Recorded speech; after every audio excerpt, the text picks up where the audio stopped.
me guess, you're doing everything. You're listing, you're sourcing, you're packing, you're shipping, and you got to make content. You got decent sales, right? You got okay money coming in, but your body is breaking down. I've been there. It's called reseller burnout. It's all good though, because I finally broke the cycle. There's this badge of honor in reselling that if you're not 60 hours, 80 hours a week, you must be doing something wrong. You're doing this business wrong. But that mindset, it will break you. It broke me. I had to learn how to systemize reselling. I had to learn how to delegate duties, even for myself. I had to start to build workflows to make things streamline and run smoother. And ultimately, this was to really protect my mental health. Burnout is not a sign of you being lazy. It's usually a sign that you lack structure.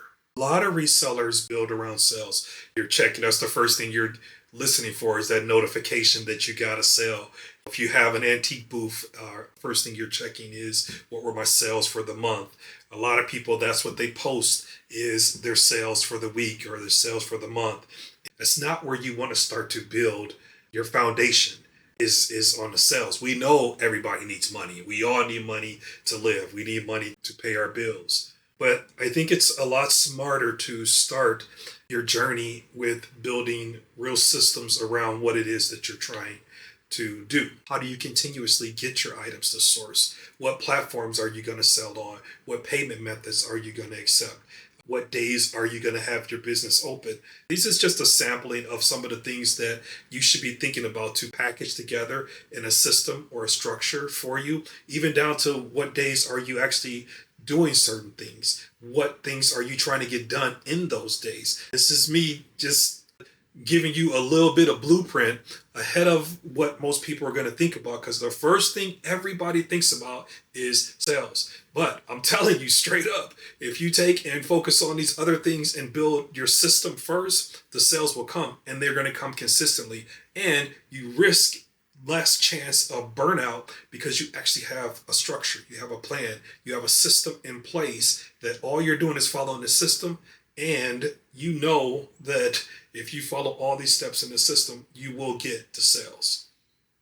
It's just reverse engineering what you need the most. You need sales. How do we get those consistently? It's not just by buying stuff and posting it online. That's the bare minimum. And so when I see people complain about, well, I don't have sales, nobody's seeing my listings, nobody's seeing my postings, it goes back to what is your system? How did you get from point A to point D? Did you skipping C, B, and C and thinking that you can achieve the ultimate goal of D without B and C? A lot of people do. That's the glorification of social media that you're seeing in real time. Once I started to build around systems, the sales started to come. Everything changes once you have a system. It gives you breathing room. You need breathing room so that you can grow. If you feel like you're always behind, you don't need more hustle. You need better systems. Stick around. Hit the subscribe button. I'll show you how I built my business.